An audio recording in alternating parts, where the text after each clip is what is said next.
Pensar por si mesmo. Uma biblioteca vasta e desorganizada é menos útil do que uma modesta, porém bem ordenada. Da mesma forma, uma grande quantidade de saber que não foi assimilada pelo pensamento próprio tem menos valor do que um saber menor, mas que foi verdadeiramente compreendido. Pois apenas através da articulação, comparação e conexão entre o que se sabe é que uma pessoa realmente se apropria do conhecimento e o domina. Só se pode pensar profundamente sobre aquilo que se conhece. E também só se conhece verdadeiramente aquilo sobre a qual já se refletiu profundamente. Porém, ler e aprender são atividades que podemos exercer a qualquer momento. Pensar, não. Pensar exige ser provocado, assim como o fogo precisa de vento. É preciso haver algum tipo de interesse, mesmo que apenas uma curiosidade, para que o pensamento se inicie. E esse interesse pode ser subjetivo, relacionado à nossa vida pessoal, ou objetivo, movido apenas pela busca da verdade.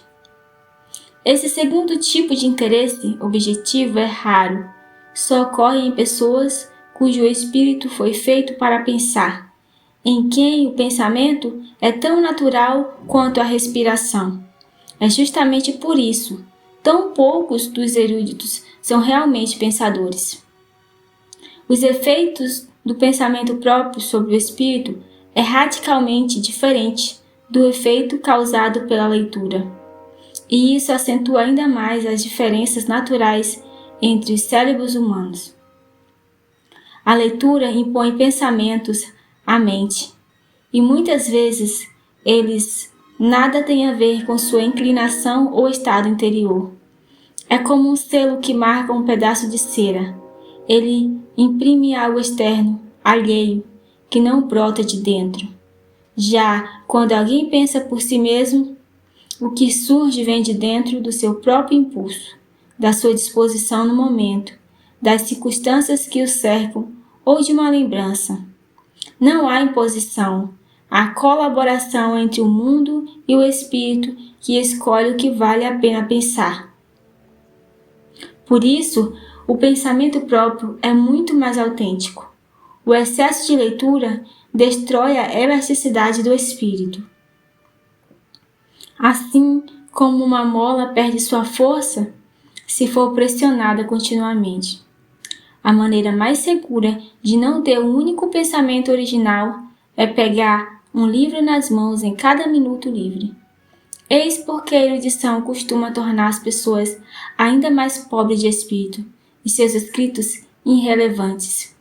Como disse Pope, sempre lendo, mas nunca para ser lido.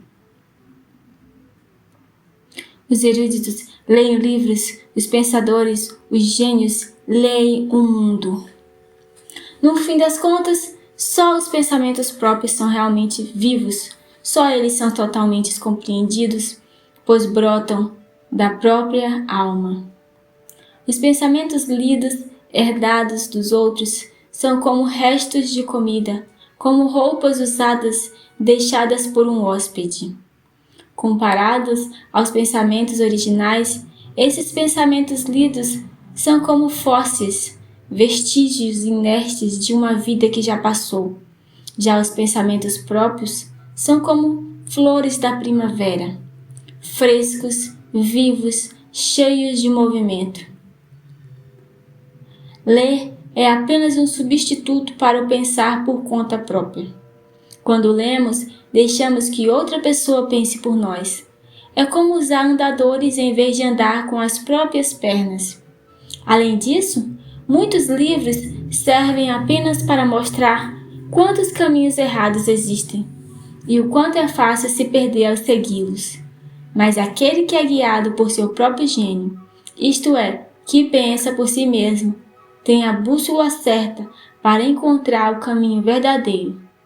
Portanto, só se deve ler quando a fonte dos próprios pensamentos secou, o que acontece com frequência, até mesmo nas melhores mentes. Mas trocar um pensamento original por um livro, assim que ele começa a surgir, é um pecado contra o espírito. É como evitar o campo aberto para olhar um herbário, ou fugir da natureza viva para contemplar gravuras de paisagens. Às vezes, com muito esforço, é devagar, conseguimos descobrir sozinhos uma verdade que já existe no livro. Mas sendo assim, ela será 100 vezes mais valiosa, porque chegou no momento exato, porque foi conquistada pelo Espírito e porque se conecta com tudo o mais que sabemos. Ela se ajusta perfeitamente ao nosso modo de pensar, se encaixa como um membro vivo no corpo da mente. Essa verdade, uma vez pensada, não desaparece mais, ela fica gravada com segurança. Como diz Goethe, o que herdaste de teus pais, adquire por ti mesmo, para que realmente o possuas. Ler é pensar com a cabeça de outra pessoa, em vez de usar a própria. Nada prejudica tanto o pensamento autêntico quanto ser invadido continuamente por ideias alheias, vindas de leituras constantes. Esses pensamentos externos vêm de diversas mentes, cada uma com um sistema diferente, uma linguagem diferente, um tom diferente. Eles não se encaixam, não se unem em um todo coerente. Em vez disso, criam uma confusão, uma mistura dissonante de vozes, uma torre de Babel dentro da cabeça, uma desorganização completa do espírito. Esse estado se percebe em muitos eruditos, e é por isso que muitas vezes um iletrado prático e ponderado possui mais clareza, bom senso e discernimento do que um erudito, que passou a vida lendo, mas nunca pensando. Esse iletrado aprendeu pouco, mas fez esse pouco. Ele o dirigiu, assimilou, organizou com seu próprio juízo.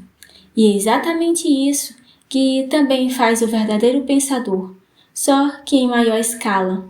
Ele lê muito, sim, mas também pensa muito. E seu espírito é forte o bastante para dominar o que lê, absorver o conteúdo, colocá-lo em ordem e integrá-lo ao seu sistema vivo de ideias. Em seu pensamento, como um órgão musical, as notas mais graves, as ideias próprias, soam continuamente e sustentam tudo mais. Já nas mentes meramente enciclopédicas, o que ouvimos é um tumulto de melodias alheias, sem um tom dominante. Não há harmonia, não há identidade. Aqueles que passam a vida lendo e tiram toda a sua sabedoria dos livros são como pessoas que conhecem um país apenas por meio de relatos de viagem.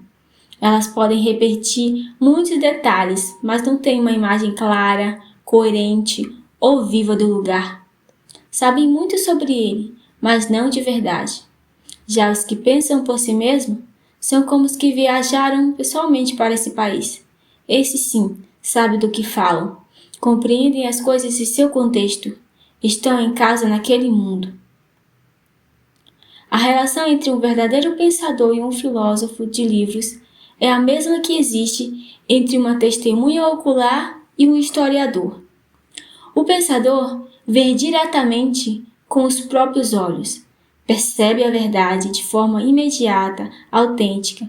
Por isso, todos os que pensam por si mesmos costumam chegar às mesmas conclusões, ainda que por caminhos diferentes.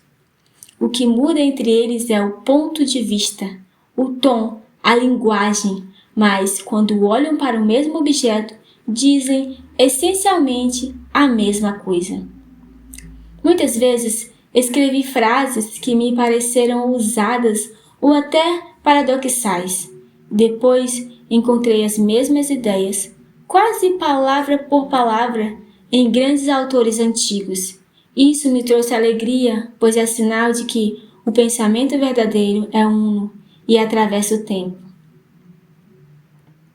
Já o filósofo, que tira tudo dos livros, faz o seguinte: conta o que um disse, depois o que o outro pensou, e em seguida o que um terceiro contestou. E por aí vai, tentando extrair a verdadeira das opiniões alheias, como um crítico literário tenta entender uma época comparando estilos.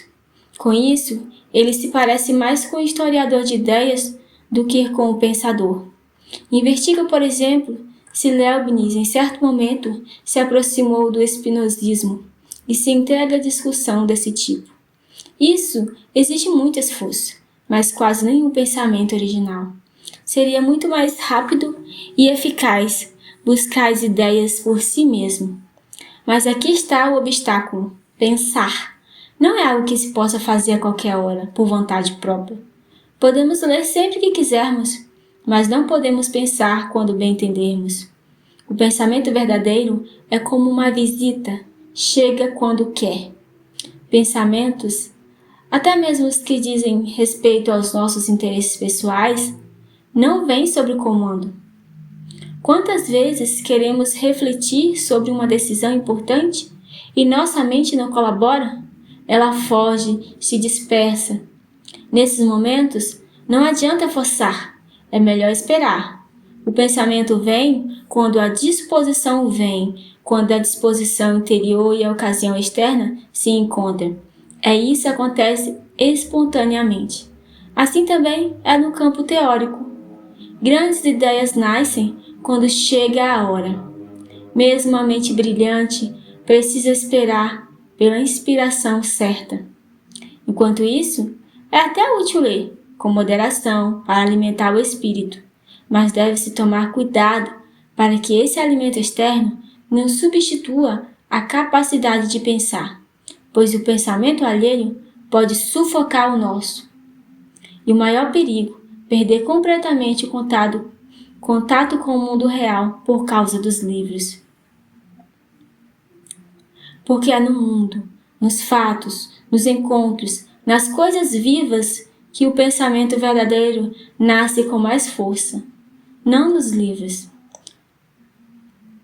Por fim, o pensador verdadeiro se reconhece até pelo modo como escreve, direto, sério, original, com autenticidade em cada linha. Já o filósofo de livros usa conceitos emprestados, ideias recicladas, frases feitas. Ele se parece com um país que não cunha sua própria moeda e só usa dinheiro estrangeiro.